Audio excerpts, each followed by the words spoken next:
vraies voix Sud Radio, 17h-19h, Philippe David, Cécile de Ménibus.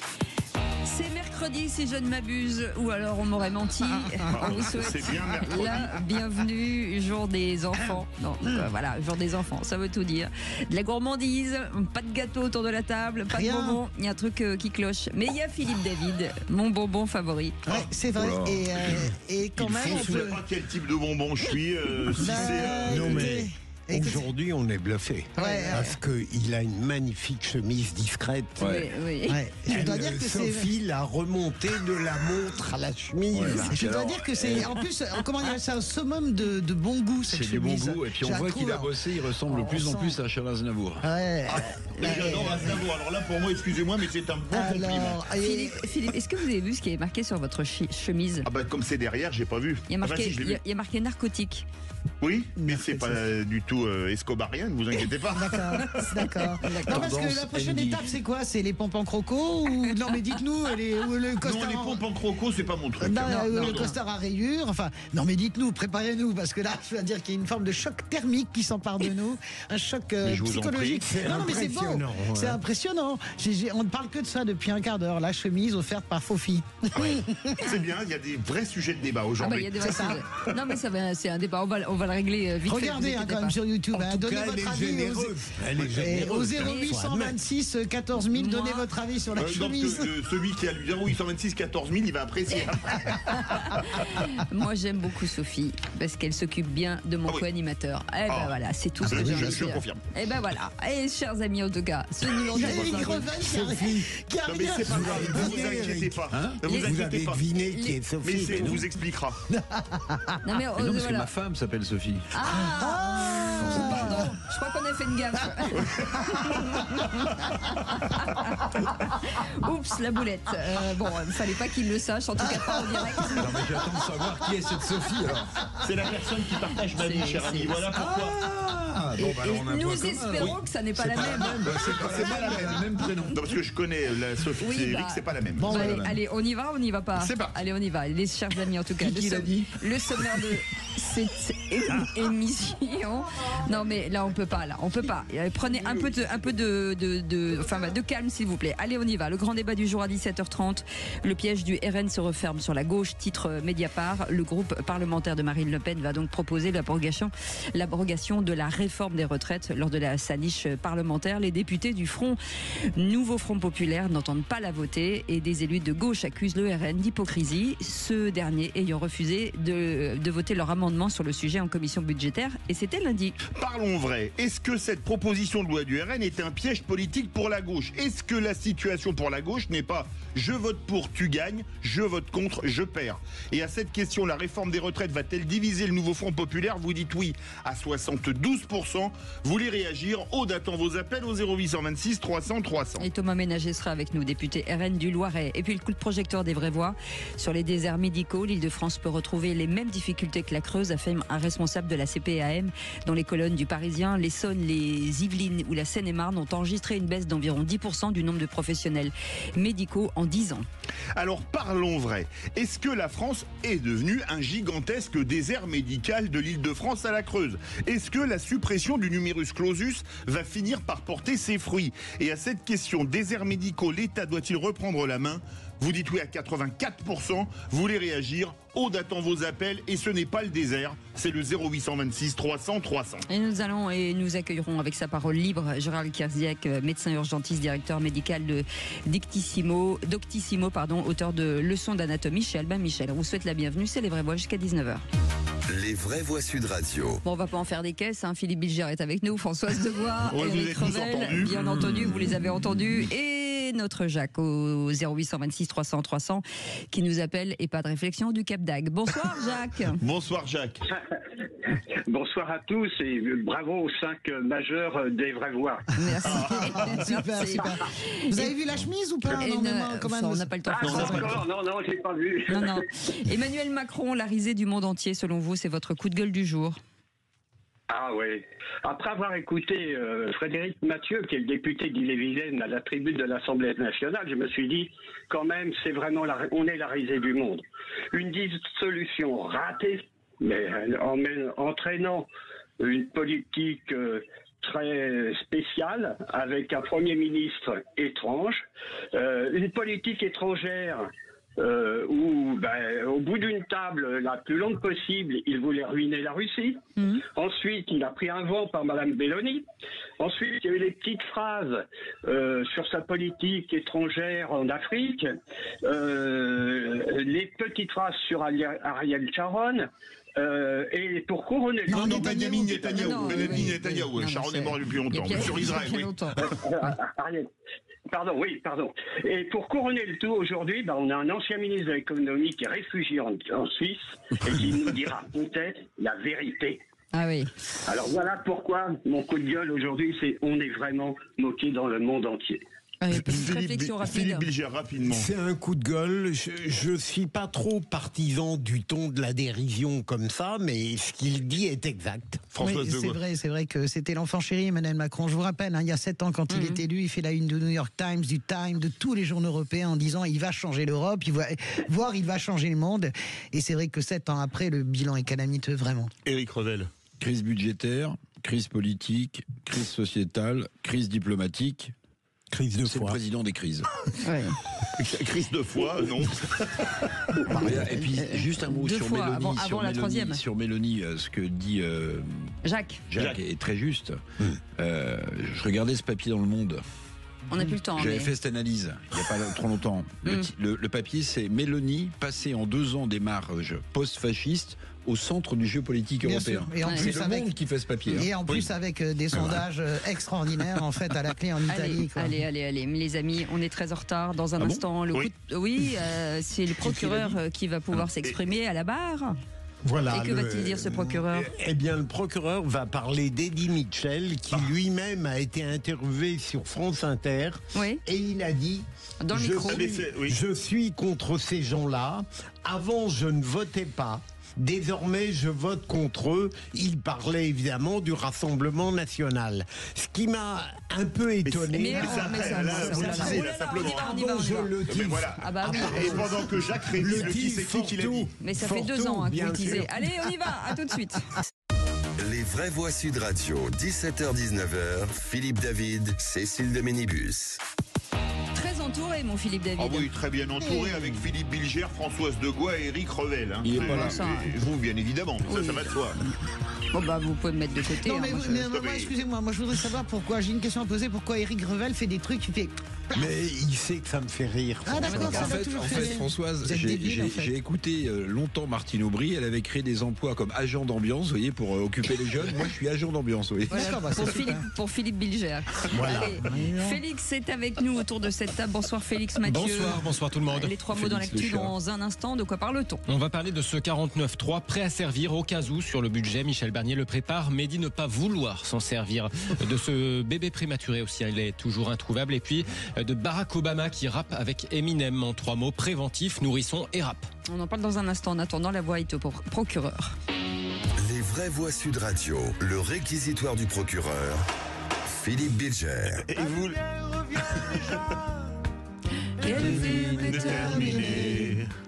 Vous voulez requérir, monsieur le procureur, pour ce qui n'est pas la dernière séance des vraies voix. Vous n'avez pas le boogie-boogie. Le boogie-woogie. Mais sérieusement, la pub a osé m'interrompre tout à l'heure. Donc je considère que je reprends très vite. Eddie Mitchell a dit hier à France Inter, je suis contre ces gens-là. Avant, je ne votais pas. Désormais, je vote contre eux. Il parlait du Rassemblement national. Je trouve ça doublement absurde. D'abord, le fait de ne pas voter a conduit d'une certaine manière à la dépolitisation et à l'arrivée presque au pouvoir du Rassemblement national. Et deuxième élément, voter contre, ça ne m'apparaît pas comme le comble de la maturité politique. Voilà. Mais par ailleurs, j'aime bien Eddie Mitchell quand il chante correctement et l'acteur est bien. Mais en fait, moi j'adore Eddie Mitchell. Il a le droit de dire ce qu'il a envie de dire. Je pense que s'il avait dit, par exemple, on refait l'interview de la grande radio publique. Et donc, je l'interviewe et il répond. Et moi, je vote et j'apprécie particulièrement Bruno Retailleau. Je pense que vous auriez adoré, si vous voulez. Ça n'aurait pas suffi. Mais bien sûr que ça aurait suffi. La réalité, c'est que vous aimez pas que quelqu'un dise je vote contre le RN. Non, il a mais je absolument le trouve droit ça, de le dire. je trouve absurde, François. Mais il a le droit de le dire. Vous aimez Jean Dujardin. Vous aimez Jean Dujardin. Je vous ai entendu tresser des lauriers de Jean Dujardin parce que tout simplement, c'est un acteur qui a priori vote à droite. Donc, soyez pas sectaire comme ça. Eddie Mitchell, il a le droit de voter à gauche. Mais voilà. il a le droit, bien sûr. Et de le dire. Mais je trouve que l'argumentation est absurde. Mais je pourquoi rebondis sur la question. La première chose qui a été dit tout à l'heure, il y a 2 secondes, c'est je ne vote pas. C'est dommage de ne pas voter. Mais il y a beaucoup de gens qui ne votent pas. Mais excusez-moi, il y a beaucoup de gens, par exemple, aux dernières législatives, qui ne votaient pas depuis des années, qui sont allés voter parce qu'ils n'aiment pas le RN. On a le droit de considérer, 1, que le RN est un parti d'extrême droite, et 2, qu'on l'aime pas, enfin. Éric Revel. Moi, je comprends, bien les 2 points de vue. Oui, très bien. Mais je vais vous dire une chose. En fait, Eddie Mitchell, il insulte une large partie de son public, parce que dans les 11 millions de gens qui votent RN, il y en a beaucoup qui vont le voir à ces spectacles. Du coup, il y aura peut-être moins de monde. Écoute, il prend le risque, c'est pas mal. Oui, après s'il veut parler de ses idées, il a le droit. Voilà, c'est tout. Ah, mais bien sûr qu'il a le droit. C'était la nature même de l'argumentation. Comme vous l'avez très bien dit, en accord avec moi, Cécile. Oui, bien sûr. Avant le qui c'est qui l'a dit, tout la est permis. La récupération politique. C'est dingue. Il y a encore une demi-heure. Tout de suite, mais il commence très vite, tu penses. Les 3 mots dans l'actu, c'est avec Félix Mathieu. Les vraies voix Sud Radio. 3 mots dans l'actu, Félix, qui sont préventifs, nourrissons et rats. Le gouvernement invente le 49.3 préventif sur le budget. Un 49.3 prêt à dégainer au cas où. Le Conseil des ministres donne son feu vert en affirmant ne pas vouloir s'en servir, si possible. Le nourrisson prématuré enlevé par ses parents à Aulnay-sous-Bois reste introuvable, mais la voiture de ses parents a été abandonnée en Belgique, à Charleroi. Et puis, après Elon Musk et ses millions de dollars distribués au soutien de Donald Trump, l'équipe de Kamala Harris offre du Barack Obama sur scène, en train de rapper aux côtés d'Eminem. Les vraies voix Sud Radio. Ne rentre pas trop tard, surtout. Ne prends pas froid. Ah oui, ne prends pas froid, sors couvert, prudence et mère de sûreté, etc., etc. Le retour des expérimentés au pouvoir, c'est l'occasion de redécouvrir la sagesse multiséculaire de nos bons vieux proverbes. Un tien vaut mieux que 2 tu l'auras. Oui, ce matin, le gouvernement Barnier a entériné en Conseil des ministres la possibilité d'utiliser l'article 49.3 pour abréger les débats budgétaires, mais un 49.3 préventif, un 49.3 au cas où. L'objectif, c'est de ne pas s'en servir, assure la porte-parole du gouvernement Maude Bréjon. La faculté a été donnée au Premier ministre à titre provisoire d'utiliser le 49.3. C'est une possibilité constitutionnelle, mais l'objectif du Premier ministre Michel Barnier n'a pas changé, celui de laisser toute sa place au débat, comme j'ai déjà eu l'occasion de le dire, et de le faire dans le respect du Parlement qui est le sien. C'est donc, je le redis encore une fois, à titre préventif, l'objectif du gouvernement n'est pas d'utiliser le 49.3, mais bien de laisser les débats se tenir dans les 2 chambres, à l'Assemblée et au Sénat. Maude Bréjon, porte-parole du gouvernement ce matin après le Conseil des ministres. Michel Barnier ne va donc pas engager immédiatement, en tout cas, la responsabilité de son gouvernement. Un 49.3 qui, on le rappelle, permettrait de faire adopter sans vote les budgets de l'État, sauf si le gouvernement était renversé par une motion de censure. Elle a l'air, Philippe, d'être au bout du rouleau. Hein. C'est oui. fou. C'est vrai. Pourtant, je l'aime bien, il a une bonne voix. Mais hier, on a fait un sondage, c'était le grand débat. 82%, je crois, des auditeurs disaient que le budget passerait par le 49.3. Est-ce que ça vous paraît possible autrement, Philippe Bilger? Ah non, mais je suis pas non plus un... je parie pour le 49.3, ça me paraît évident, mais... Oui, je pense que et 49.3 et la motion de censure rejetée, puisqu'on a le RN qui fait le pas de 2, donc ils détestent ce budget, mais ils vont pas voter pour empêcher ce gouvernement de l'appliquer. Donc ça, c'est vraiment... Tout dépend de toute façon du Rassemblement national. Ils ont donné la couleur, elle est donnée. On sait qu'il y aura un 49.3 et qu'il y aura évidemment un rejet de la motion de censure. C'est écrit. Éric Revel. Oui, pour une raison très simple, c'est que quand vous votez un impôt qui devient pérenne, j'en parlais tout à l'heure, la surtaxe sur les hauts revenus, Barnier s'est engagé à ce qu'aucun des impôts qu'il allait imposer soit pérennisé. Donc dès l'instant où l'amendement a été voté, s'il veut tenir sa parole, il ne peut pas faire autrement que passer par un 49.3. Et je rappellerai à Françoise quand même, parce que j'ai vérifié, juillet 2024, madame, je l'appelle Castet, mais en fait elle s'appelle Castet. Hein. Castet. Voilà, Lucie Castet, qu'est-ce qu'elle avait dit? Elle avait dit, je ne peux pas affirmer que je n'utiliserai pas un 49.3. Donc, si vous voulez, quand vous n'avez pas de majorité, que la gauche donne pas de leçon aujourd'hui. Non, mais la gauche, d'ailleurs, la gauche, vous avez vu que personne ne donne leçon sur le 49.3. Sérieusement, personne. Tout le monde sait que ça arrive. Voilà. Le deuxième mot, le bébé prématuré. Françoise, le bébé prématuré enlevé hier à Aulnay-sous-Bois n'a toujours pas été retrouvé. Oui, en revanche, la voiture des parents a été découverte à Charleroi, en Belgique. Des parents toujours en fuite. Ils ont abandonné l'Audi qui figurait sur l'avis de recherche. On rappelle qu'avant-hier, ces deux jeunes parents connus par la justice avaient enlevé leur bébé Santiago de son hôpital alors qu'il nécessite des soins continus puisqu'il est très prématuré. Au surlendemain de la fin des soins, il y a de quoi nourrir de vraies inquiétudes quant à l'état de santé de ce nourrisson ce soir. En tout cas, hier soir, la Belgique, après la France, avait à son tour lancé un avis national de disparition. Ils sont bien passés par là puisque la voiture est donc à Charleroi, mais aucune trace d'eux. Alors c'est fou parce que c'est enlèvement d'enfants en bande organisée quand même. Mais quand même dingue. Je suis naïf, mais quel peut être le motif? Oui. De sauver l'enfant qui est en danger de mort absolu. C'est-à-dire qu'aujourd'hui... Non, mais je veux dire, pourquoi l'ont-ils pris?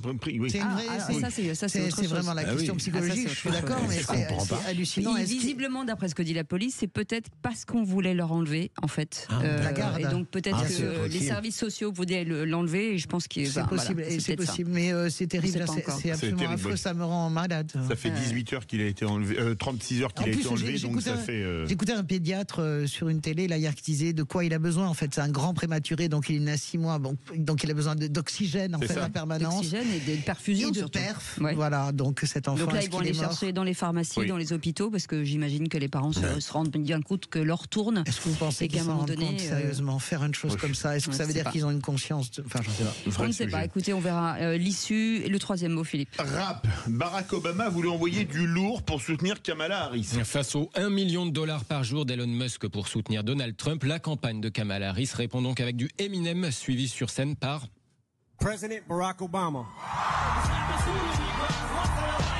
L'ancien président Obama, annoncé par Eminem, donc à Détroit dans le Michigan, il s'est dit nerveux de lui succéder sur scène. Pour autant, très vite, il a donné le change sur la scène de ce meeting. I'm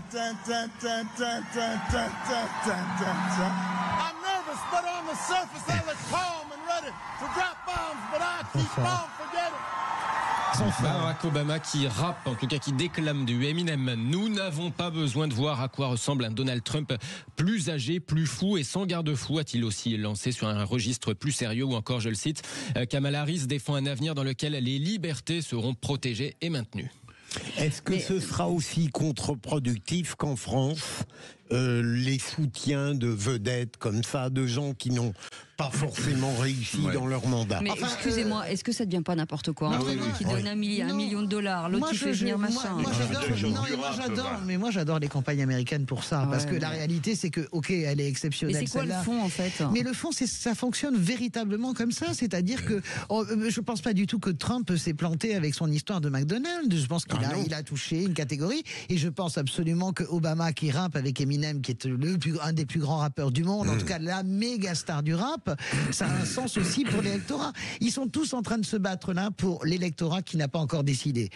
Trump a consolidé le sien, Kamala Harris aussi, mais il y a tout ce marais qui no vote en fait, et ce marais là, donc moi j'adore les campagnes américaines. J'avais couvert celle d'Obama en 2008 lors de sa conquête. Bon voilà, c'est exceptionnel, c'est exceptionnel, voilà, moi je trouve ça grandiose. Ce qui est très fort quand même de la part de Trump, c'est qu'il est milliardaire, il y a le million par jour de Musk, et qu'il incarne beaucoup plus l'Amérique profonde et populaire que Kamala Harris, qui est démocrate.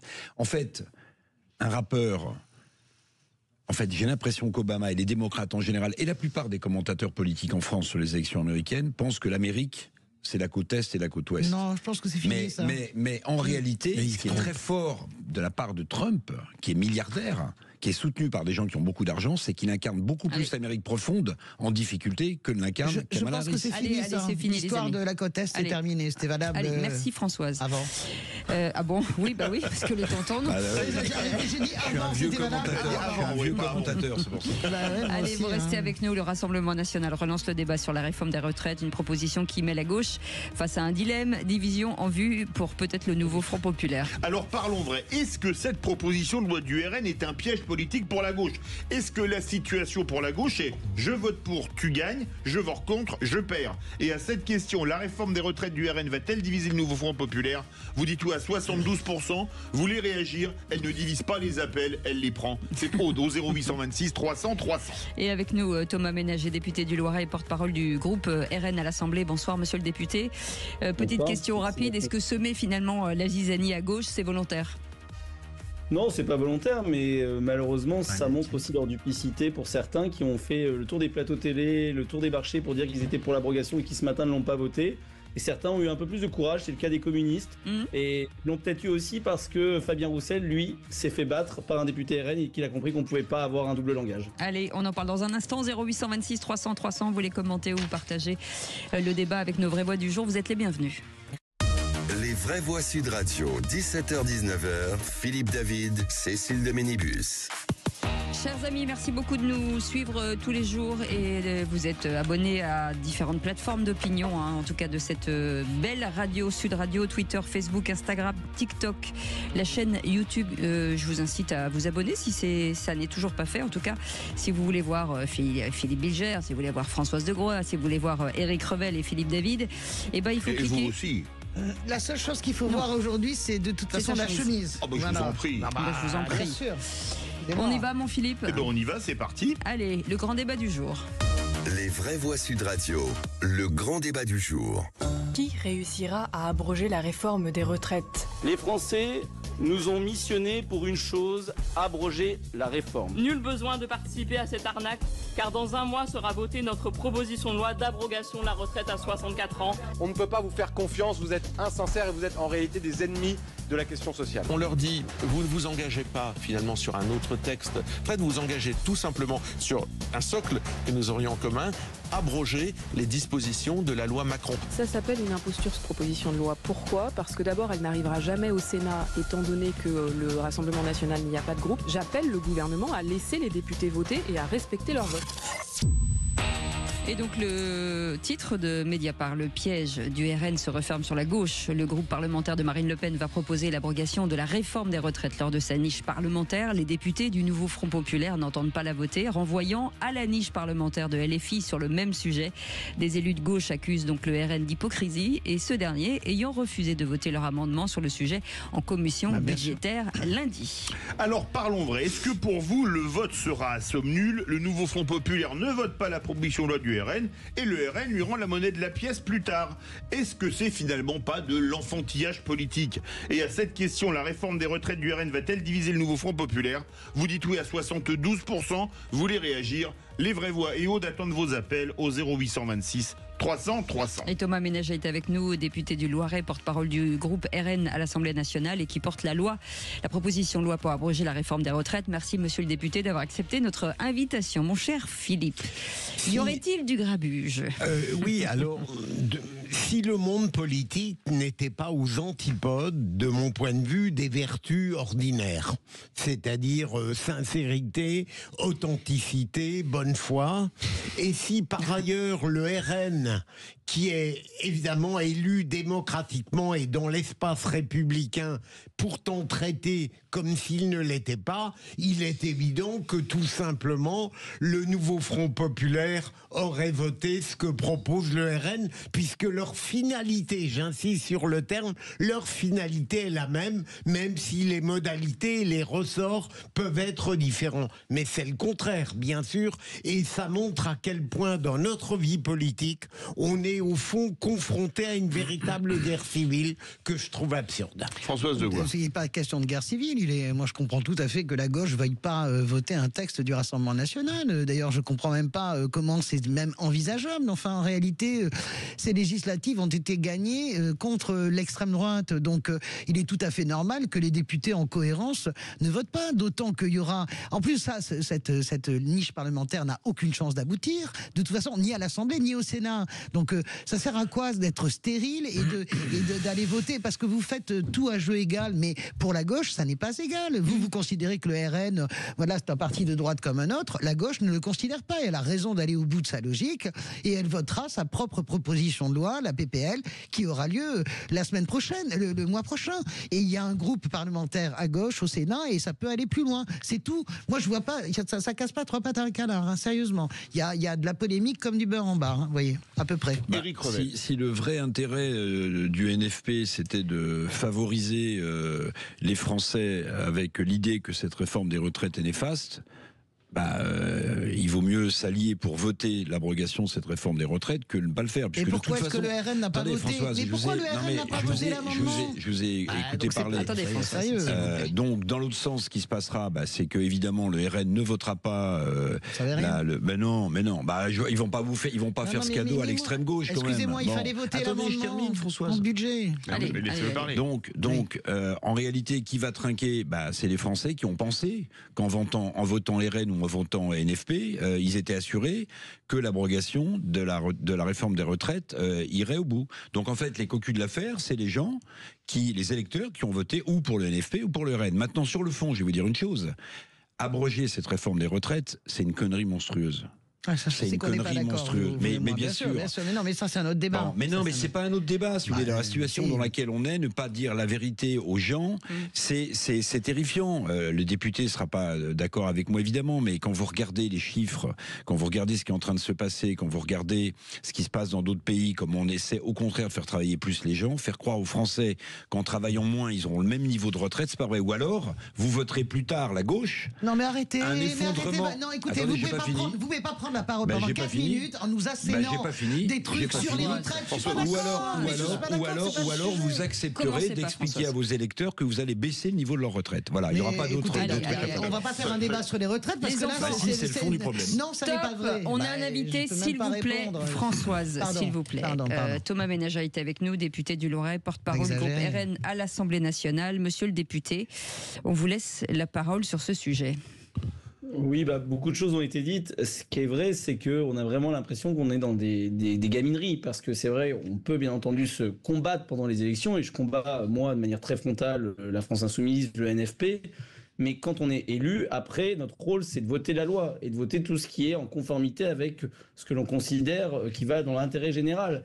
Et aujourd'hui, ça a été très bien dit par M. Rebel, ceux qui se font avoir, c'est les Français. Il y a une majorité absolue qui attend l'abrogation de la réforme des retraites. On pouvait le faire ce matin et donc on a raté cette occasion. Alors il y aura la niche le 31 octobre en séance, mais nous, à la différence du NFP qui est vraiment dans une vision de chapelle, c'est-à-dire moi, mon programme, ma proposition de loi, nous avons toujours dit que nous voterions toute proposition d'abrogation de la réforme des retraites. Je parle bien de l'abrogation, pas de projet du NFP qui est le 60 ans pour tous, qui est une utopie économique aujourd'hui parce qu'il y a des enjeux de finances publiques aussi. Mais ce qui est triste, c'est l'image que l'on donne. C'est l'image que le NFP, à l'exception des communistes, je tiens à dire, qui eux ont voté, eux ont compris, ils donnent l'image qu'on est là pour se défendre nous-mêmes plutôt que défendre les Français. Et c'est un peu le sentiment qui est tenu à la sortie de cette commission. Excusez-moi, Thomas Ménager, oui, j'aime beaucoup cette espèce de retournement et d'inversion de la charge. Sérieusement, d'abord, vous avez été battu très largement par ce que vous appelez le sectarisme du NFP. Je vous rappelle, législative, même s'il est de bon ton de dire que personne n'a gagné, la gauche les a gagnés. Par ailleurs, si vous étiez si sincère dans votre détermination à abroger la réforme des retraites, que n'avez-vous voté l'amendement en commission des finances? Pourquoi vous n'avez pas voté? Je vais vous répondre parce que c'est important, parce que des politiques créent des fake news, c'est une chose. Que des journalistes ou des observateurs Madame de Gaulle, allez vérifier cet amendement. Soit vous êtes une porte-parole de la gauche et de l'extrême gauche et donc vous portez les fake news, mais cet amendement, il ne faisait que augmenter les cotisations vieillesse. Dans un pays où on est à 28% de cotisations vieillesse, oui, nous assumons de l'avoir refusé. Et M. Coquerel, M. Gage ont dit aujourd'hui, c'est honteux, nos amendements pour l'abrogation de la réforme des retraites dans le PLFSS ont été jugés irrecevables. Vous savez, moi je travaille, M. Ménager. Laisse-le finir, Françoise. Vraiment n'importe quoi. Thomas, madame, donc vraiment. Thomas Ménager, moi je travaille, je ne suis pas un ventilateur, ça fait des années, je connais parfaitement les débats. Alors là, vous vous êtes endormi, là. Vous n'avez pas ne suis pas endormi. Je ne suis absolument pas endormi. Je vous dis juste qu'il y a une duplicité de votre part. Mais attendez, excusez-moi. Il faut comprendre qu'il y a des gens qui nous écoutent et là on comprend rien. Donc chacun votre tour, s'il vous plaît. Donc Françoise, allez-y. Je dis juste. Attendez, monsieur le député. Je dis juste qu'il faut absolument admettre une chose, c'est que l'abrogation de la réforme des retraites, la gauche ne peut pas voter un texte du RN. Ça n'est pas possible. C'est en incohérence et c'est pas la peine d'essayer de nous d'expliquer que tous les électeurs comprennent rien. Les électeurs comprennent parfaitement pourquoi on ne peut pas se compromettre. Moi j'ai une question. Pardon monsieur le député, et si le RN vote mais ça c'est la responsabilité la niche, ça vous dérange pas? Mais c'est la responsabilité.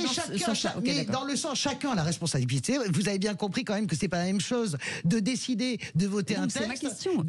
Je ne juge pas, je pose la question. Monsieur le député, qui veut répondre? Allez-y Thomas. C'est toujours la même histoire avec la gauche, c'est qu'ils veulent les voix du Rassemblement national.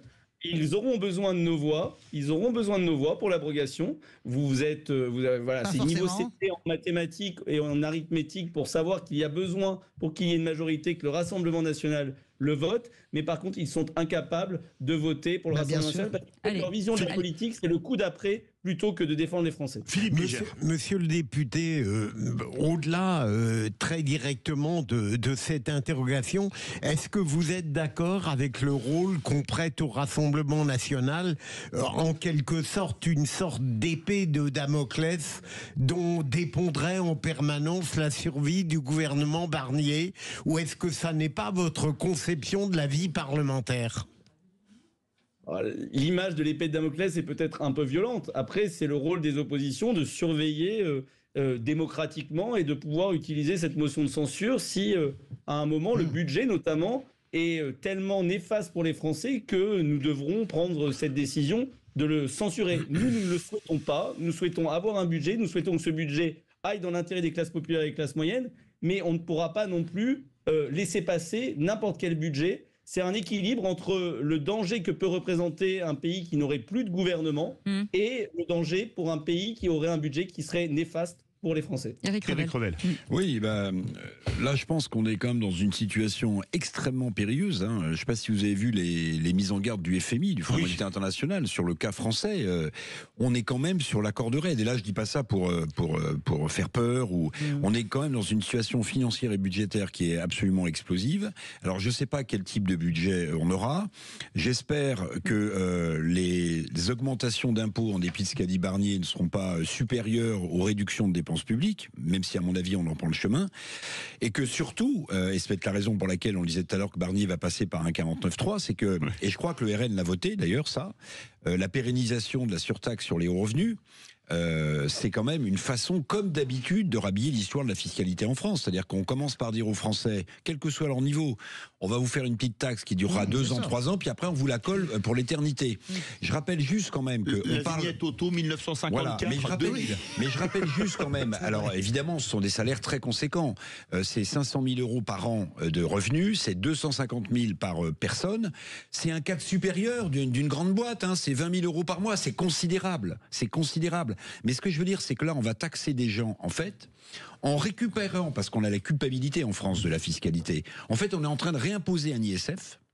Ces gens-là, ils ne pourront pas se délocaliser, eux. Ils ne pourront pas faire d'optimisation fiscale. Ce ne sont pas des milliardaires. Et eux, ils vont prendre de plein fouet une nouvelle surtaxe qui va être peut-être pérennisée. Et je crois que le RN a voté, monsieur le député, pour cette pérennisation.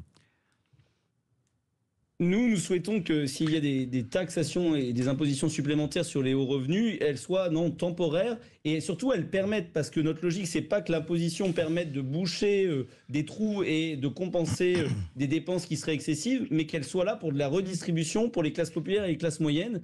Mais il est vrai que le risque de ce budget, le danger de ce budget, c'est le Haut Conseil aux finances publiques qui le dit, c'est qu'on aille plus sur des hausses d'impôts que sur des réformes structurelles qui permettraient des économies, et que le problème que l'on a cette année, on le retrouve l'année prochaine. Parce que si on n'utilise que le levier fiscal, on peut le faire sur les très hauts revenus de manière temporaire, sur les profits. Mais je me suis trompé, monsieur le député, ou le RN a voté pour la pérennisation de la taxe sur les hauts salaires? Je me suis trompé ou le RN a voté? Non, je vous dis qu'il n'y a pas eu de vote de pérennisation de ce dispositif parce que nous souhaitons que ça soit temporaire et dans le cadre d'une redistribution. Moi j'ai vu que ça avait été voté. 0826 300 300. Notre auditeur du jour, Jacques. Est-ce que vous pensez que sur la réforme des retraites, c'est un piège pour la gauche, Jacques? Écoutez, moi je suis désolé, mais je suis atterré d'entendre des propos comme j'ai entendu. C'est aux Français qu'il faut penser d'abord. Et là, c'est de la petite magie politique. Et ça, il y en a assez. C'est pour ça que les gens ne vont plus voter. Ils en ont assez. Quand on entend un député dire vous êtes augmenté et les retraites sont pas augmentées, c'est du populisme. Bon, là, on a tout compris. Et malheureusement, il faudra qu'un jour les choses changent vraiment. J'ai une question. C'est vrai, le mot enfantillage, moi j'avais utilisé enfantillage, vous avez dit gaminerie, monsieur le député. On a l'impression quand même que dire, moi je vote pas la réforme des retraites parce que c'est... Non mais ça s'appelle... Attendez, excusez-moi, vous permettez que j'en place une. Si demain le RN dit qu'il faut que la démocratie est une bonne chose, la gauche vote contre parce que c'est le RN. Il faut réfléchir aussi. Excusez-moi, mais ça serait quand même bien que vous arrêtiez de faire... Moi je veux bien être toute seule à expliquer les choses, là je peux pas avoir un plateau entier qui donne raison. Mais non, mais j'ai pas donné raison. Mais pour bien moi, sûr que pour, si. mais non, attendez, vous permettez que j'en place une. Pour moi, on ne peut pas réformer les retraites. Ne perdez pas de temps, répondez. On ne peut pas réformer les retraites parce qu'on n'a pas le premier euro pour le faire. Voilà mon point de vue. D'accord, donc vous pouvez continuer comme ça avec Éric Revel. Moi, je pose juste la question à Thomas Ménager parce que j'ai pas envie de répondre. Ça m'intéresse pas ce genre de questions. Si ma grand-mère avait des roues, ça serait un autobus. À Thomas Ménager ou un minibus. Je vous pose la question. Vous, par exemple, vous vous opposerez au budget. D'accord, mais est-ce que vous vous opposeriez à ce que ce gouvernement puisse continuer à le porter avec la motion de censure? Moi, mon sentiment, j'ai quand même eu le sentiment que vous ne voteriez jamais la motion de censure. Donc, à quoi ça sert de s'opposer à un budget? Et je le dis en tout respect, Thomas Ménager, on se connaît, on s'est déjà croisés sur les plateaux, et ne pas couper court à ce gouvernement pour l'empêcher de galoper et d'appliquer ce budget de fait. Je comprends pas. Ce que nous avons compris, c'est que même si nous représentons 11 millions de Français, qui ont été le premier parti en termes de voix, personne n'a gagné les élections. Il y a 3 blocs. Donc dans tous les cas, on n'attend pas notre budget, puisque notre budget, on ne peut pas le mettre en place, puisque nous n'avons pas de majorité. Nous, il y a des lignes rouges que nous n'accepterons pas et sur lesquelles nous pourrions censurer. Mais notre objectif, c'est pas de censurer à tout va comme le NFP le souhaite, en n'ayant plus de gouvernement pour notre pays. On essaie de faire évoluer ce budget dans le bon sens pour les Français. Et si jamais il n'évolue pas, parce que M. Barnier n'entend pas, notamment quand il fera son 43 et qu'il nous proposera le texte final sur lequel il engage sa responsabilité, on prendra nos responsabilités, nous aussi, et on censurera éventuellement ce gouvernement. Mais notre objectif, c'est d'être dans la construction avant d'être dans une destruction qui nécessitera un peu plus de temps pour reconstruire et qui pourra mettre notre pays en difficulté. Merci beaucoup Thomas Ménager, député du Lorrain, porte-parole du groupe RN à l'Assemblée nationale. Vous restez avec nous. Jacques, on vous garde, vous ne bougez pas. Dans un instant, c'est le moment clé de l'émission. C'est une niche parlementaire aussi, parce que ça va parlementer. Mais là, le problème, c'est que les chiens de cette niche, ils sont gros et ils mordent. Ouais. Allez, vous restez avec nous dans un instant. Le qui c'est qui l'a dit. Les vraies voix Sud Radio, 17h-19h, Philippe David, Cécile de Ménibus. Je sens que dans ce qui c'est qui l'a dit, ça va encore s'engueuler. Je sais pas pourquoi. J'ai le, ça, je sais pas. Et vous faites de la concurrence à Alexandre de Lovan sur la voyance là. Oui, non, parce que là, dire qu'on va s'engueuler dans un qui c'est qui l'a dit. Je sens, je sais pas pourquoi. Jacques, vous êtes avec nous? Toujours. Tant mieux. Avec Philippe Bilger aujourd'hui. Toujours. Et avec le soleil. Très bien. Vous êtes habillé parce que comme vous êtes au Cap d'Agde, je plaisante. Françoise Degois, cher ami, est avec nous et Éric Revel. À vous de lancer le jingle, Jacques. Écoutez, face à 3 super débatteurs, allons-y, c'est parti. Les vraies voix Sud Radio, le quiz de l'actu. Qu'est-ce qu'ils sont bons. Allez, qui c'est qui l'a dit, mon cher Jacques? À 2 points, la lutte contre la consommation de drogue ne peut pas passer par la stigmatisation des consommateurs. Ça, c'est une écolo. Et alors, pas mal. Le nom m'échappe, mais voilà. Rousseau. Sandrine Rousseau. J'ai dit Sandrine Rousseau. Non, attendez. Je crois que c'est moi. Non, mais c'était collégial. Bon, on donne les points à tout le monde. Alors, on nous dit que c'est Françoise. Bah oui, bien sûr. C'est Françoise. C'est Maxime pour avoir 2 points, Françoise. Je voulais pas balancer, mais je suis obligé. Jacques, qui c'est qui l'a dit à 2 points, Jacques? C'est la première fois sous la Ve République qu'on est à ce niveau de plantage des finances publiques, mais aussi d'enfumage des Français. Jacques. Mélenchon? Non. Ah non, c'est pas le même bord. Non. Éric Woerth? Non. Tanguy, Jean-Philippe Tanguy? Chenu alors. Bonne réponse de Françoise Degois. Sébastien Chenu, député RN. Question, qui c'est qui l'a dit? 3 points. On est arrivé avec un budget, on est ressorti avec une feuille d'impôt. Je sens l'obsession fiscale, notamment du NFP. Jacques. C'est une ministre. Non, je vois pas. Bonne réponse de Françoise Degois. Maud Bréjon, porte-parole du gouvernement. Il y en a qui bossent. Hein. Oui. Ouais. Qui c'est qui l'a dit à Allez, 2 points, Jacques? Attendez. Philippe Bilger, vous êtes là? Oui, vous Je êtes suis là, mais j'écoute. On est admiratif de Françoise. J'adore, je suis là. Ah oui, c'est la seule qui est scorée. Hein. Ouais. Qui c'est qui l'a dit à 2 points? C'est une impasse d'opposer l'écologie à l'agriculture. Jacques. Fastoche. La ministre de l'Agriculture. Non, Annie Genevard. Bonne réponse. C'était pas le ministre de l'économie, c'était la ministre de l'Agriculture. Si, il a dit Genevard. Ah non, c'est moi. Non, il a dit Genevard, mais non, c'est Eric. Ah bon, il l'a dit. J'ai entendu ministre de l'Agriculture. Il a dit Vous êtes d'une mauvaise foi. Non, mais je comprends ce que veut dire Philippe.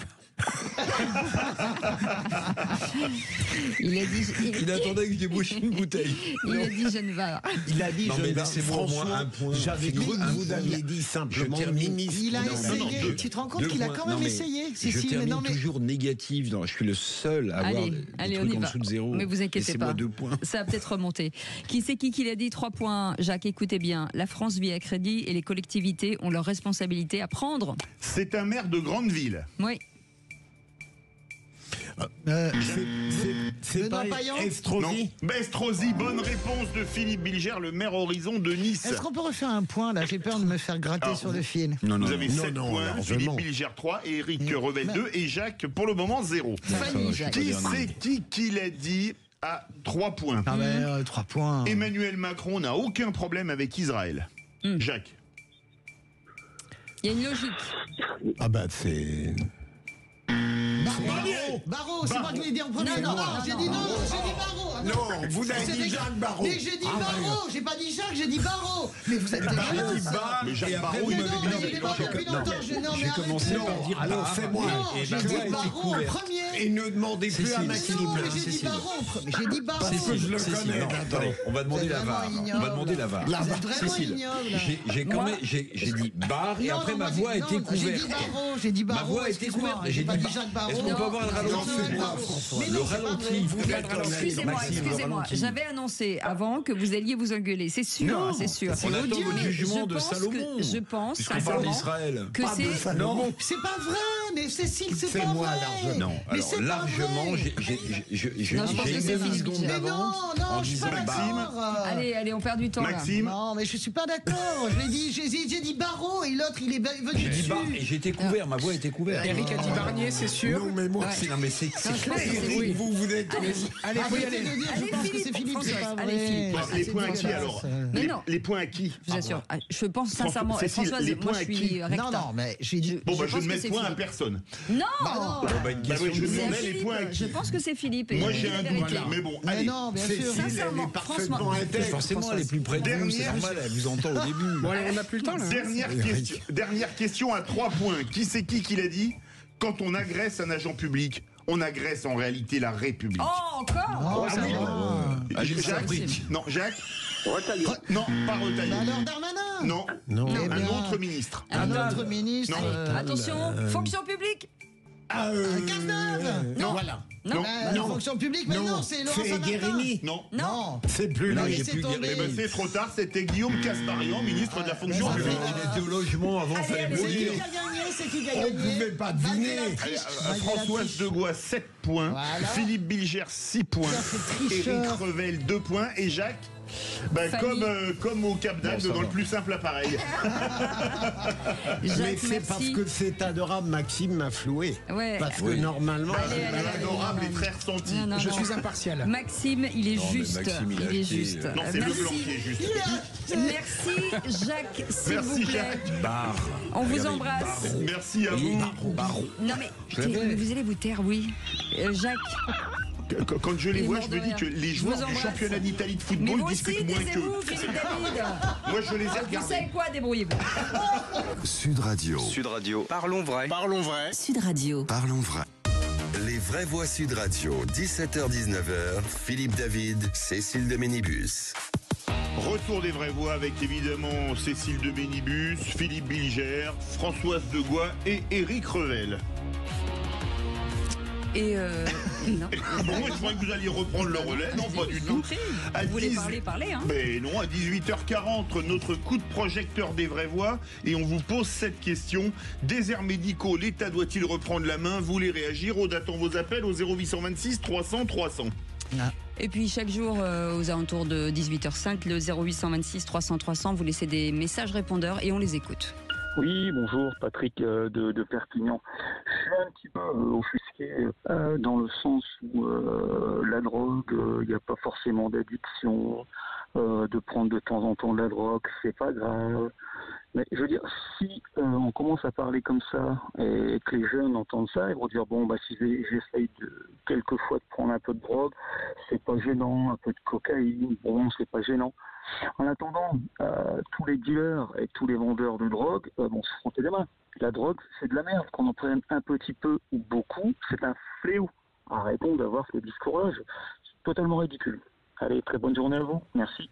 Je rejoins totalement notre auditeur. Il est très dangereux de la part de quelques catégories que ce soit de dire que la drogue, ça n'est pas trop grave, que ça sert. Non. En effet, c'est ce qu'a dit notre auditeur. Oui, moi je suis d'accord et je pense en plus que ce qui est arrivé aux députés de la France Insoumise, même si moi je pense qu'il devrait démissionner parce qu'on ne peut pas transgresser la loi à ce point en étant celui qui fait la loi, c'est pas possible. Mais sans jugement le concernant, je pense que voilà, il est malade, c'est une addiction, c'est très dangereux. Alors il y a des addictions qui sont plus légales que d'autres. Moi par exemple, je ne peux pas donner de leçons, je suis complètement addicté à la cigarette et ça me tue, je le sais très bien à terme, mais ça n'est pas illégal. Mais quand même, l'addiction, c'est véritablement il ne faut pas juger ce député. Par contre, on peut juger le fait qu'il continue à siéger. Ça, moi, je ne suis pas d'accord du tout avec ça. Éric Revel. Oui, il doit démissionner. Évidemment, il doit démissionner. Ce qui est beaucoup plus grave, si vous voulez, c'est quand je vois l'État qui met des budgets pour faire des campagnes anti-tabac, anti-ceci ou anti-cela, c'est que là, en fait, le clip qui tourne de ce député qui achète de la drogue dans la rue, c'est la pire des campagnes, ou c'est la meilleure des campagnes. Et c'est la pire pour la police qui essaie de combattre le trafic de drogue. Parce qu'un député le fait, pourquoi est-ce que le trafic... Vous voyez, c'est désastreux. C'est désastreux. Je suis d'accord. Mais c'est vrai qu'il a raison, notre auditeur. On ne peut pas considérer, on ne peut pas prendre ça à la légère, quoi. En fait, en vérité, on ne peut pas prendre ça à la légère. C'est impossible. Allez, dans un instant, le coup de gueule de Philippe David. De quoi parle-t-on, Philippe ? La présomption d'innocence, je pense que ça a définitivement disparu. Allez, on en parle dans un instant. 0826 300 300, c'est les vraies voix jusqu'à 19h. Les vraies voix Sud Radio, 17h-19h, Philippe David, Cécile de Ménibus. Bienvenue dans les vraies voix. Philippe Bilger est avec nous, Françoise Degois, Éric Revel et tout de suite le coup de gueule de Philippe David. Les vraies voix Sud Radio. J'ai reçu très longuement, et je me suis entretenue vraiment très longuement, je l'ai reçu chez moi, l'ex-compagne de Julien Bayou. Je pense qu'il y a des comportements qui, en effet, sont de nature à briser la santé morale des femmes. Manifestement, elles sont plusieurs. Moi, je n'ai entendu qu'un seul témoignage. Julien Bayou qui devra renoncer peut-être à ses fonctions au sein de votre parti. On verra, step by step. C'était Sandrine Rousseau chez nos confrères de C'est à vous le 19 septembre 2022. Oui, vous l'avez dit, j'ai été blanchi. Il y avait des accusations extrêmement graves, mais très floues. Des accusations qui ne m'ont pas été présentées. Et puis finalement, au terme d'une, appelons ça enquête, il n'y a pas de témoignage, il n'y a pas de plainte, il n'y a pas de main courante, il n'y a pas de signalement, il n'y a pas de fait répréhensible, reproché, il n'y a pas de fait du tout d'ailleurs. Donc oui, je suis blanchi. Je m'étais plié. Innocent ? Innocent, bien sûr, innocenté.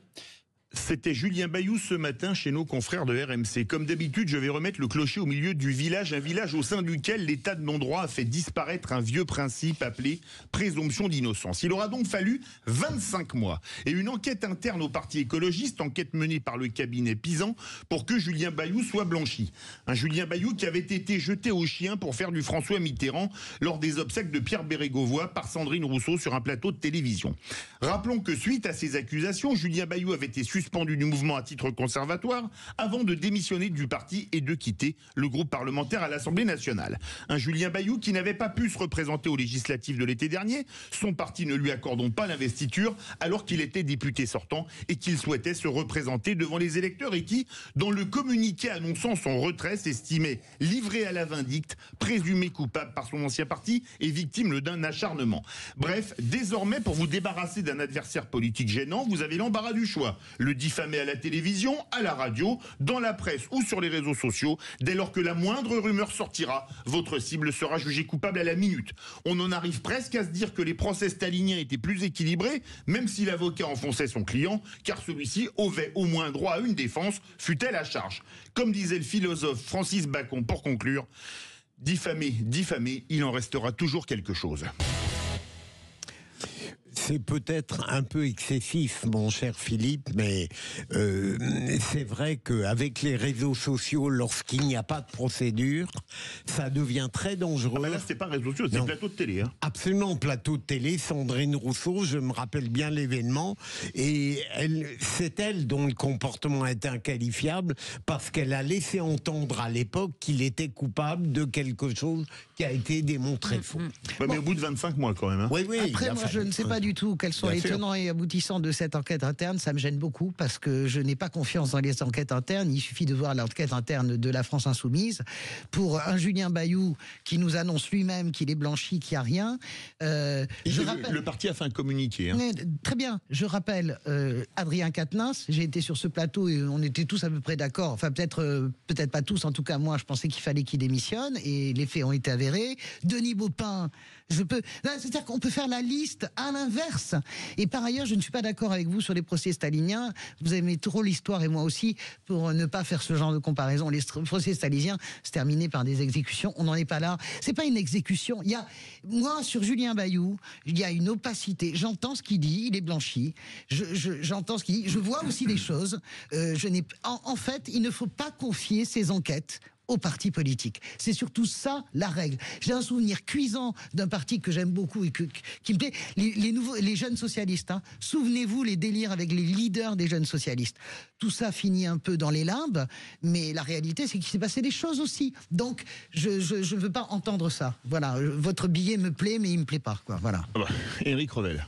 Moi, si vous voulez, je me refuse depuis longtemps, parce que en fait, elle ne vit que de ça, à commenter les tweets, les déclarations de Madame Rousseau, que maintenant mais j'appelle... là, le parti l'a suivi. Oui, non, mais je suis d'accord. Mais en fait, moi, je l'appelle Madame SR. Vous voyez, ça m'évite de la nommer, et on sait de qui on parle. Parce qu'en fait, cette personne n'a pas vraiment de corpus idéologique. Quand elle défend les femmes, elle les défend à géométrie variable. Par exemple, j'ai pas entendu Madame Rousseau s'émouvoir des viols... si, israélien, si. C'est la seule à gauche. C'est la seule, c'est une des seules à gauche. Vous me retrouverez, parce qu'elle a dû faire sur le tard. C'est la seule. Ce que je veux dire, c'est que Sandrine Rousseau, en fait, elle ne vit que de buzz. Elle ne vit que de buzz. Mais la façon dont elle avait jeté en pâture médiatique ce député était proprement scandaleux. Et vous avez raison. C'est que de toute façon, que vont conserver en mémoire les gens ? Ils vont conserver en mémoire ce qui s'est passé lorsque Madame Madame SR est intervenue. Mais le fait qu'il ait été blanchi, est-ce qu'il y a beaucoup de gens qui le savent ? Je ne suis pas certain. C'est pour ça. Mais oui. Non, le mal est fait. Là où je rejoins Philippe, c'est que quand Madame Rousseau est allée à l'antenne parler pendant 10 minutes, un quart d'heure de Julien Bayou, ils auraient dû faire la même chose avec Julien Bayou pour qu'il puisse se défendre. Là, je suis d'accord avec vous, Cécile, à 100%. Parce que c'est totalement injuste, en fait. Je pense qu'il y a aussi un problème de traitement médiatique et de déséquilibre. Moi, j'avais été très heurté parce que je la trouvais extrêmement radicale et très sûre de ce qu'elle disait, Sandrine Rousseau. Donc, il y a ce problème-là. Sandrine Rousseau, je m'inscris en faux, c'est une des rares, enfin, je ne parle pas des socialistes, mais en tout cas, dans la mouvance des Verts et de LFI, c'est une des seules, d'abord, qui a eu une attitude exemplaire sur le 7 octobre, en tant que femme, et sur les femmes violées et sur les viols de femmes. C'est vrai. Mais voilà, on peut lui enlever. Après, moi, je suis d'accord avec Cécile. Je pense aussi que c'est une capacité. C'était tellement lourd la charge que je ne comprends pas pourquoi France 2, à un moment donné, n'a pas invité Julien Bayou. Et c'est surtout pas. J'ai vu. On m'a dit que. Voilà. Donc là. Moi, encore une fois, il faudrait arrêter de laisser. Et surtout, ça, ce sont des paroles qui doivent être vérifiées et étayées. Non, mais dites à un juge, pas à une chaîne de télé. C'est ce que, et en plus de ça, je pense il ne faut pas laisser les partis enquêter sur ces affaires. Vrai, il ne faut pas. Vous avez toujours à un moment donné des trucs sur les circos. Vous avez toujours des intérêts dans les partis que vous ne pouvez même pas soupçonner et qui faussent absolument le jeu. Vraiment. Merci Philippe David. Tout de suite le tour de table de l'actu des vraies voix. Apporte-moi seulement de quoi lire. C'est un bon livre? Je sais même plus. Ça m'embête un peu, ça. Il a lu un livre dans sa vie et il fallait que ça tombe sur celui-là. Le tour de table de l'actualité. Philippe Bilger, c'est un t-shirt abject photographié dans le métro qui va vous faire parler. Absolument. Il n'a pas fallu attendre le 7 octobre pour qu'il y ait des actes et des propos antisémites, c'est clair. Ils se sont amplifiés depuis.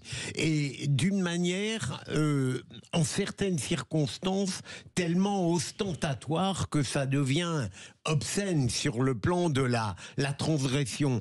Il y a une inscription Jude qui a été placée sur un bâtiment récent, et puis là, dans le métro, il y a un homme qui a un t-shirt, derrière, il y a marqué anti-juif. Alors je me demande, mon interrogation a un peu de sens, même si l'indécence continue à demeurer, même si on l'explique. Est-ce que c'est de la bêtise, de l'inconscience ou de l'idéologie? Est-ce que cet homme est conscient au moment où il porte ce t-shirt de braver les règles élémentaires de la correction politique, intellectuelle et morale? Mais il y a une montée exponentielle de l'antisémitisme. En France, en Belgique, vous avez vu cette manifestation où il y a des milliers d'islamistes radicaux, avec un prêcheur qui dit il faut brûler les juifs en Belgique, là, il y a 2 jours. Oui. Et ce qui est absolument incroyable et qui en dit plus encore de la santé mentale de ce type, peut-être, qui porte ce t-shirt anti-juif, c'est que dans le métro, personne ne réagit. Il n'y a pas quelqu'un qui lui dit mais monsieur, vous avez vu ce que vous portez dans le dos? En fait, il est sur une ligne de métro, le wagon est relativement bondé et personne ne réagit à cette inscription. Ça en dit beaucoup, à mon avis. Elisabeth Lévy, ce matin, je l'ai entendu dire que le type, j'ai pas bien vu, est très costaud. Alors oui, parce oui, mais d'accord. Oui, mais alors si vous voyez une femme agressée et que vous dites je vais pas intervenir parce que je vais m'en prendre plein la figure ou un coup de couteau, oui, la peur. Mais ce que je veux dire, c'est que ça dit beaucoup, à mon avis, quand même, de ce qui est en train de se passer dans les tréfonds de la société française, dans les tréfonds de l'âme humaine. Je vais pas faire de parallèle, on n'est pas en 39, mais il se passe quelque chose de très lourd. En Belgique, on appelait à brûler des juifs il y a 2 jours sur une place populaire. Oui, je suis d'accord avec ce que dit. Je suis d'accord avec vous. D'abord, un salut à Valérie Pécresse, parce que Valérie Pécresse a diligenté une enquête. Ça, c'est vachement bien pour retrouver cette personne.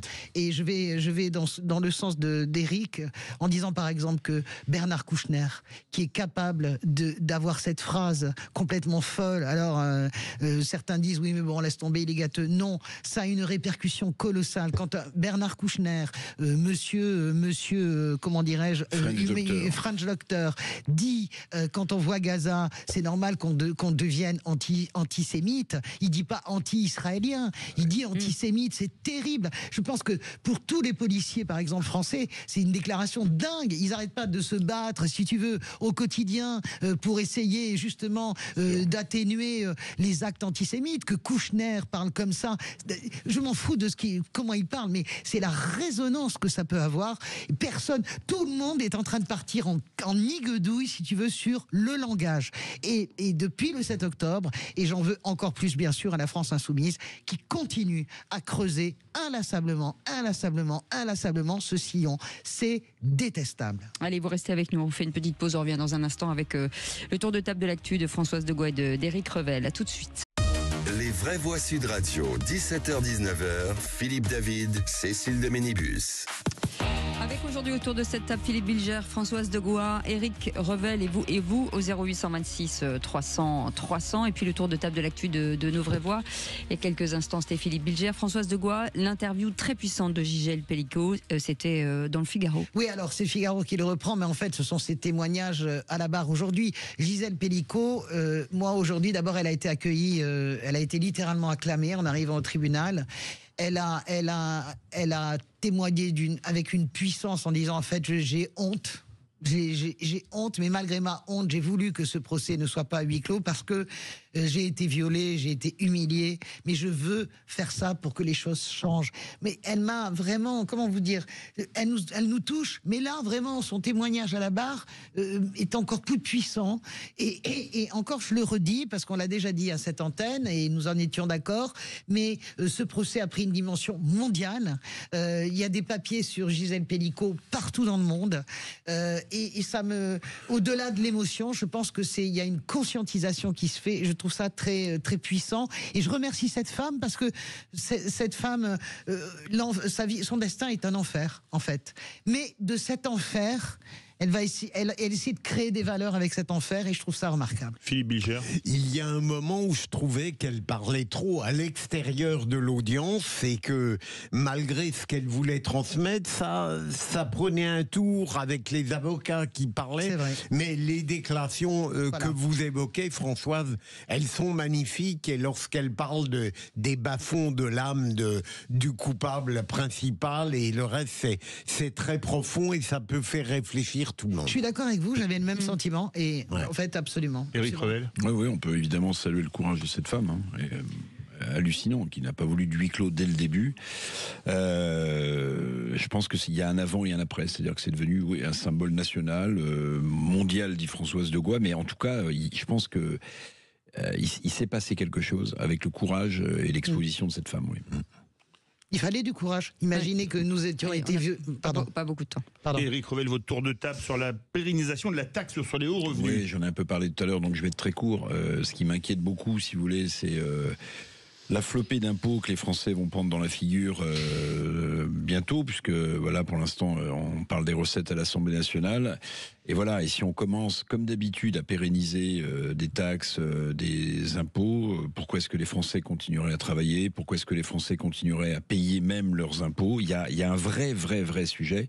Je pense que la société est tellement à cran, il y a tellement aussi une paupérisation dans ce pays, il ne faut pas l'oublier, que il faut faire très attention à ne pas jouer trop longtemps avec les Français. Il y a quelque chose, je trouve, de très dangereux, Eric, pour quelqu'un qui n'est pas un spécialiste en économie, n'est-ce pas, ma chère Cécile? Eh bien, il y a le fait de faire payer tout le temps les hauts revenus semble une évidence, Eric. Et pourtant, vous dites toujours que c'est une absurdité. Oui, pour une raison très simple, c'est que les gens qui ont beaucoup d'argent, ils optimisent fiscalement leurs revenus. C'est pas de la fraude, c'est de l'optimisation fiscale. Et eux, ils passent au travers des gouttes. Bon. Mais les gens dont on parle là, encore une fois, 250 000 € par an pour une personne seule, c'est évidemment un salaire très confortable, plus que très confortable. C'est 20 000 € par mois. Mais en fait, ces gens, ils sont captifs. C'est-à-dire qu'au bout d'un moment, vous désintéressez les gens à leur propre job. C'est des cadres supérieurs de grands groupes, 250 000 € par an. D'accord. Mais non, mais si vous leur dites que vous pérennisez cette taxe ou cet impôt, mais pourquoi est-ce que les gens vont continuer à avoir des responsabilités dans l'entreprise ou à travailler? Il n'y a aucune raison. J'entends bien, mais je le prendrai à l'inverse. Je suis d'accord avec vous. Je pense qu'il faut évidemment les taxer eux, mais c'est pas eux qu'il faut taxer. Il faut taxer les très grandes entreprises avec les dividendes. Je rappelle ce simple chiffre et vous pouvez pas le contester.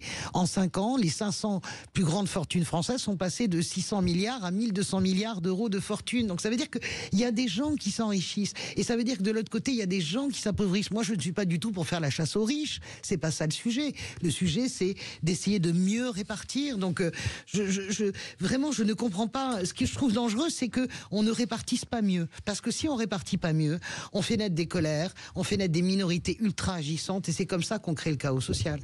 Mais il y a juste un sujet dont on parle pas beaucoup aussi, c'est pour les gens qui gagnent pas beaucoup d'argent, c'est peut-être de les former pour qu'ils aient des métiers plus intéressants et des meilleurs salaires aussi. Je suis d'accord. Parce que ça, on a tendance à l'oublier aussi.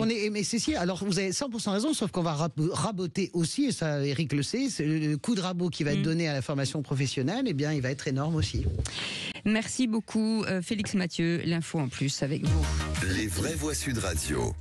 Et une fois n'est pas coutume, l'alerte enlèvement a échoué hier, mais ce dispositif a fait ses preuves dans une grande majorité de cas depuis son invention. Oui, alerte enlèvement levée à 19h en France hier soir avant que la voiture des jeunes parents du nourrisson ne soit retrouvée à Charleroi en Belgique. La Belgique où un avis de recherche un peu similaire a été lancé. Cette fois donc le dispositif semble mis en échec. On le rappelle, sans soin, l'espérance de vie du bébé prématuré enlevé par ses parents était estimée à possiblement une 12aine d'heures, délai plus qu'écoulé. Ça fait une 40aine d'heures maintenant que ce grand prématuré, Santiago de son nom, a été enlevé, débranché par ses parents et leurs proches à Aulnay-sous-Bois. C'est le procureur, en tout cas, qui décide de déclencher ou de lever une alerte enlèvement de ce type. Ici donc le procureur de Bobigny a décidé de la lever étant donné que les suspects avaient à l'évidence, dit-il, quitté le territoire national. Des proches en revanche ont été arrêtés en France pour enlèvement en bande organisée. Depuis sa création en 2006, l'alerte enlèvement a été utilisée plus d'une 30aine de fois. Le dispositif n'a échoué en fait que 2 fois sur 34 en 2020 puis l'été dernier. Dans les 2 cas, les dépouilles des 2 enfants ont été retrouvées malheureusement sans vie. Concernant Santiago, le mystère demeure évidemment à l'heure qu'il est, mais en tout cas, donc, ce dispositif a contribué à retrouver une 30aine d'enfants, 18 ans d'existence. En tout cas, ce chiffre de 34 déjà, en tout cas d'enfants et 2 malheureusement qui ont disparu, c'est plutôt bien. En tout cas, ça fonctionne bien dans le meilleur des cas. Et puis les conditions sont très précises et c'est appliqué. Vous l'avez très bien dit, Félix, il y a eu que des succès malheureusement ces 2 tragédies, mais qui ne dépendent pas de la qualité du processus. C'est très impressionnant parce que moi hier matin j'étais en studio quand on a lancé l'alerte Amber. Ce qui est merveilleux, c'est qu'on était en studio. L'alerte Amber est lancée avec Patrick Roger et on regarde les chaînes de télé, BFM et cette espèce de... C'est ça la puissance en fait. La puissance et la simultanéité médiatique et la simultanéité des forces. Enfin, moi je suis très triste pour Santiago parce que je ne vois pas comment... un miracle, parce que la vie s'accroche peut-être très fort, je ne sais pas. Merci beaucoup Félix. Allez, vous restez avec nous dans un instant. On va revenir sur les déserts médicaux. L'Île-de-France face à une pénurie alarmante de professionnels médicaux. 10% de professionnels en moins en 10 ans. L'État doit-il réagir face à cette urgence? Alors parlons vrai. Est-ce que la France est devenue un gigantesque désert médical? Est-ce que la suppression du numerus clausus va finir par porter ses fruits? À cette question, déserts médicaux, l'État doit-il reprendre la main? Vous dites oui à 84%. Vous voulez réagir? Le 0826 300 300. Et Gérald Kerziak est avec nous, médecin urgentiste, directeur médical de Doctissimo, auteur de leçons d'anatomie chez Albin Michel. Bienvenue Gérald Kerziak. Est-ce que finalement l'État est le principal responsable de ces déserts médicaux? Bonjour, oui, l'État est le principal responsable. Est-ce qu'il doit reprendre la main? Pas de la manière dont on l'envisage. C'est-à-dire que ce qui se passe actuellement, c'est que les professionnels désertent. Ils désertent. Pourquoi? Parce qu'ils sont maltraités. C'est ça le vrai sujet. On va en parler dans un instant. 0826 300 300, vous les témoignez, vous êtes les bienvenus. Les vraies voix Sud Radio, 17h-19h, Philippe David, Cécile de Ménibus. Les vraies voix tous les jours du lundi au vendredi jusqu'à 19h avec Philippe Bilger, Françoise Degois et Éric Revel et Philippe David bien entendu. Et tout de suite, le coup de projecteur des vraies voix. Les vraies voix Sud Radio, le coup de projecteur des vraies voix. Mon projet, c'est de faire un tour de France des remplacements de médecine générale en camping-car. En 2012, en France, on comptait en moyenne 326 médecins pour 100 000 habitants. 10 ans plus tard, on n'en compte plus que 318. Les Français ont de moins en moins de médecins à leur disposition et ils sont mal répartis. Donc pendant 5 mois, je fais 11 départements où je passe 15 jours à chaque fois dans un département pour remplacer un médecin généraliste qui part en vacances. Ça ne va pas aller en s'arrangeant. Le pronostic annonce que la situation va se dégrader jusqu'en 2028. Le gouvernement a fait repartir à la hausse le numerus clausus. Et en 2020, il y met carrément fin. Réduire les formalités auxquelles ils sont astreints permettrait d'augmenter d'environ 15% le temps qu'ils peuvent dédier aux consultations. Et 6 millions de personnes n'ont pas de médecin traitant. Et sur les déserts médicaux, l'Île-de-France peut retrouver les mêmes difficultés que la Creuse, affirme un responsable de la CPAM. Dans les colonnes du Parisien, l'Essonne et les Yvelines, ou encore la Seine-et-Marne, ont enregistré une baisse d'environ 10% du nombre de professionnels médicaux en 10 ans. Alors parlons vrai, est-ce que notre système de santé souffre de trop d'État ou de pas assez d'État? L'État a-t-il les moyens, vu ses finances, de faire quelque chose? Et à cette question, déserts médicaux, l'État doit-il reprendre la main? Vous dites oui à 84%. Vous voulez réagir? Le 0826 300 100, 300. Et notre invité Gérald Kierzek, médecin urgentiste, directeur médical de Doctissimo, auteur de la leçon d'anatomie chez Albin Michel. Merci beaucoup d'être avec nous. Gérald Kierzek, Philippe Bilger, ces déserts médicaux. Si on avait su un jour que en l'Île-de-France deviendrait un désert médical, on aurait certainement dit impossible. J'allais dire, ma chère Cécile, qu'en réalité, le fait que l'Île-de-France soit touchée par le désert médical, c'est peut-être un sombre cadeau qu'on fait à cette cause. Parce que peut-être tout ce qui se passait dans nos provinces, aussi déplorable que ce soit, n'était pas perçu à son exacte importance par les politiques qui pourtant, de gauche comme de droite, sont très sensibles, j'en suis persuadé, à la cause médicale. À partir du moment où l'Île-de-France est touchée, j'espère que la volonté politique et je dirais presque la sollicitude humaine que la classe politique a à l'égard de cette formidable profession et de ceux qui l'entourent se manifestera dans des actes. Ce qui me frappe, c'est un peu comme l'agriculture. Tout le monde est d'accord pour changer et pourtant rien apparemment ne se transforme. Françoise Degois. Alors, c'est vrai que c'est transpartisan. Mon ami, ce que je l'aime beaucoup, Guillaume Garot, qui est député socialiste, a fait justement tout un travail transpartisan à l'Assemblée nationale et il n'y a eu aucun problème. Et donc, il faut quand même saluer la classe politique sur cette question-là. Il y a une conscience de ça. Et après, mon sentiment est que l'intendance ne suit pas. J'attends avec impatience ce que dira Gérald Kierzek, mais la réalité, c'est que c'est pas un problème de c'est un problème de vocation qui est lié aussi à la façon dont on peut exercer ce métier. Moi, j'ai une amie qui est hospitalisée en longue durée à l'hôpital Necker. Écoutez, j'ai envie de faire des statuts tous les jours quand je vais la voir, aux infirmières, aux infirmiers, même pas simplement aux médecins. C'est pas possible. Ils enchaînent 3 jours de garde avec des salaires qui sont dérisoires. On ne peut pas continuer comme ça. C'est même pas une question de... C'est une question de salaire, mais c'est une question vraiment de la façon dont ils sont traités et considérés. C'est ce que je crois. Gérald Kierzek, vous êtes médecin urgentiste, directeur médical de Doctissimo, auteur de leçons d'anatomie publiées chez Albin Michel. Les déserts médicaux, on en parlait déjà il y a plus de 10 ans. Il faut 10 ans pour former un médecin. Comment expliquer qu'on n'ait pas encore rattrapé le retard ? Parce qu'il y a beaucoup de communication, il y a beaucoup de mensonges politiques. La première chose, c'est qu'on a dit en 2020, on a supprimé le numerus clausus. Il n'a pas du tout été supprimé. Premier mensonge. On l'appelle maintenant un numerus apertus et tous les gens qui nous écoutent et qui ont des enfants ou de l'entourage qui veut faire médecine savent très bien qu'il y a toujours une sélection, mais j'allais dire heureusement. Et d'ailleurs, ceux qui ont de l'argent en France, vous savez où ils font médecine ? Ils se barrent, ils partent en Espagne ou ils partent dans d'autres pays européens pour justement pouvoir faire leur médecine. Donc premier mensonge, le numerus clausus n'a pas été supprimé. Deuxième chose, il n'y a pas besoin de le supprimer. Je vais vous dire pourquoi. Ça a très bien été dit dans un des reportages là, qui viennent d'être passés. Le problème, c'est un problème de répartition sur le territoire. Répartition dans des zones où il manque de médecins, répartition au sein des spécialités. On manque dans certaines spécialités, et notamment la médecine générale qui est désertée. Pourquoi ? Parce que c'est un métier qui est difficile et qui est mal payé. Les collègues généralistes font ce qu'ils peuvent, ils sont obligés de faire de l'abattage. La consultation était à 25 €, elle a été augmentée là récemment, mais on reste sur des niveaux qui sont indécents avec un boulot qui n'est pas un boulot intéressant, puisque globalement, ils sont obligés de faire une espèce de... Ce sont des gardes de triage.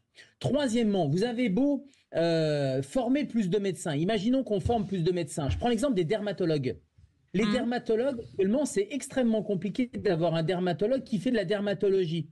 Pourquoi ? Parce qu'ils font tous du laser et de la médecine esthétique. Parce que c'est beaucoup plus rémunérateur et la médecine dermatologique, la dermatologie cancéro par exemple, ou pour dépister les mélanomes, il faudrait la revaloriser pour que les dermatos qui font de l'esthétique puissent gagner leur vie en faisant leur vrai métier, c'est-à-dire de la dermatologie. Ce que je veux dire par là, c'est que vous avez beau ouvrir le robinet, si la baignoire, la bonde de la baignoire continue à ce qu'il y ait une fuite parce que les gens sont démotivés, parce que les gens font un autre exercice de la médecine plus rémunérateur, moins pénible, eh bien, ça va continuer. Vous aurez beau augmenter le nombre de médecins, vous allez baisser la qualité de formation, c'est ce qui est en train de se passer. Et puis, en plus, les gens continueront à partir des spécialités dont on a besoin. Ils continueront à fuir l'urgence, ils continueront à fuir la médecine générale, ils continueront à fuir les métiers qui sont pénibles et à responsabilité. Oui, mais Gérald Kerziak, pardon de reprendre la parole. On parle du montant des 25 € qui a été augmenté à 27 ou à 29, je ne sais plus, sauf qu'il y a déjà des gens à 25 € qui n'ont pas les moyens de se soigner. Donc, en fait, on tourne en rond finalement. Non mais, pardon, d'abord ces 25 ou ces 30 €, ils sont remboursés par la sécurité sociale et remboursés par la mutuelle. Alors c'est vrai que là, dans les dernières annonces qui ont été faites... Quand ils ont une mutuelle, ce qui n'est pas le cas pour tout le monde. Ils ont une mutuelle, je suis d'accord avec vous, mais il y a un reste à charge, le ticket modérateur qui va augmenter, et ça va pénaliser effectivement les plus faibles d'entre nous. Mais le sujet, j'entendais tout à l'heure votre chroniqueur qui parlait du consentement à l'impôt.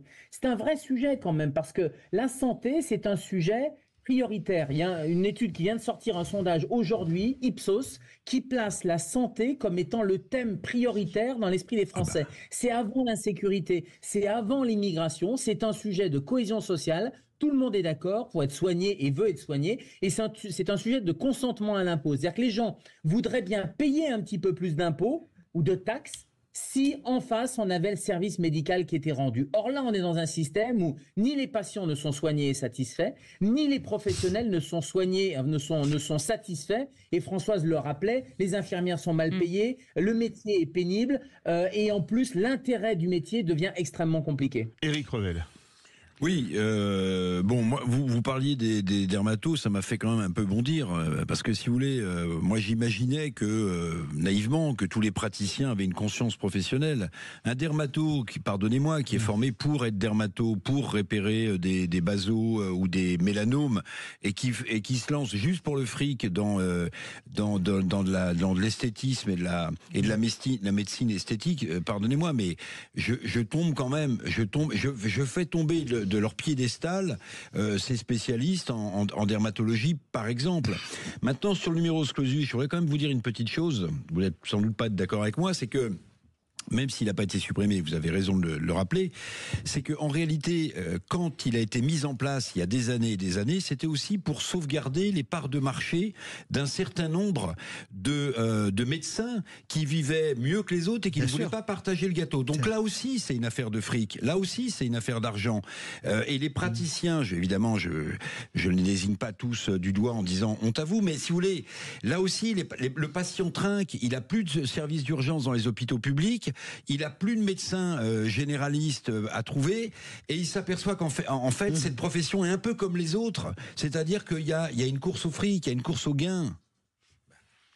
Ben, pardon, un médecin, il doit gagner sa vie, et quand vous avez un dermatologue qui a fait Bac plus 12 et qui est payé à 40 € comme spécialiste, et à côté, il a le choix de la médecine esthétique, moi je peux comprendre les collègues qui ont aussi des charges immobilières. Je peux les comprendre quand ils vont sur une pratique plus lucrative. Le premier médecin, qui est le ministre de la Santé, l'ancien ministre de la Santé, qu'est-ce qu'il voulait faire ? Oui, j'avais vu. Oui. Mais oui, c'est quoi comme exemple qu'on donne ? Quant au numerus clausus, il n'a pas été créé, il n'a pas été créé par les médecins, il a peut-être été soutenu en son temps par certains médecins. Il a surtout été créé, mais il a surtout été créé parce qu'on s'est dit naïvement que si on avait plus de médecins, on avait plus de prescriptions, et donc il fallait diminuer le nombre de prescriptions et donc diminuer le nombre de médecins. C'est quand même le politique qui a mis ce numerus clausus. Et encore une fois, je pense qu'il ne faut pas augmenter le nombre de médecins. Il faut motiver dans des zones où on en a besoin, dans des spécialités où on en a besoin, avec des possibilités d'évolution de carrière. Vous savez, moi j'ai vécu 1 an au Canada. Au Canada, dans des endroits où personne ne veut aller, vous surpayez les gens, ils y vont pendant 5 ans. Ils se font un petit pactole, ils peuvent repartir dans un autre endroit, et à ce moment-là, c'est des plus jeunes qui vont arriver. Et ça se fait sur la base du volontariat. Gérald, moi j'ai juste une question qui me taraude depuis que les rhumes ont repris. Est-ce que deuxième épidémie de Covid différent, SARS-CoV-22, je n'en sais rien, est-ce que nous sommes prêts ? Ça, c'est un vrai sujet pour moi, un vrai sujet d'angoisse. Est-ce que nous pourrions affronter une deuxième épidémie aussi forte ? Non, mais vous savez, la ligne que j'ai tenue pendant toute la crise Covid, j'ai peut-être été un des rares à être modéré sur la crise, ni alarmiste, ni complotiste, c'est-à-dire de dire que la crise, elle n'est pas conjoncturelle liée à un virus, mais qu'elle est structurelle. On manque de médecins de première ligne, on manque de services d'urgence, on manque de services de réanimation. Les services de réa où on nous a bassiné la tête avec des 150% de taux de saturation, rappelez-vous, pendant la crise du Covid, vous reprendriez les mêmes chiffres. Aujourd'hui, on est toujours à 150% de saturation. C'est la moindre goutte, mais bien sûr, la moindre goutte d'eau, que ça soit une grippe, un Covid, une épidémie de je ne sais quoi ou la canicule, fait déborder le système. Et quand j'entendais le collègue que je connais un peu, qui fait le tour avec son camping-car pour remplacer les médecins généralistes, c'est formidable, chapeau bas à lui, etc. Mais enfin, on est dans un pays, quand on entend ce genre d'initiative, et il faut sûrement les faire, mais c'est un cotère sur une jambe de bois, encore une fois. On n'attendrait plus ça dans un pays sous-développé. Merci beaucoup d'avoir été avec nous. Gérard Kierzek. Voilà, je suis parti dans l'autre émission. Pardon, maintenant, Gérald Kierzek. Merci d'avoir été avec nous. Merci Philippe Bilger. Merci Françoise. Merci les amis. Merci à vous. Merci Éric Revel. Dans un instant, on va parler de l'entrepreneuriat féminin, tout l'enjeu de ce beau. Je vais y arriver aujourd'hui. Cette belle tournée. Merci beaucoup Philippe David. Un événement qui célèbre l'audace et l'innovation des femmes entrepreneurs. On en parle dans un instant. À tout de suite.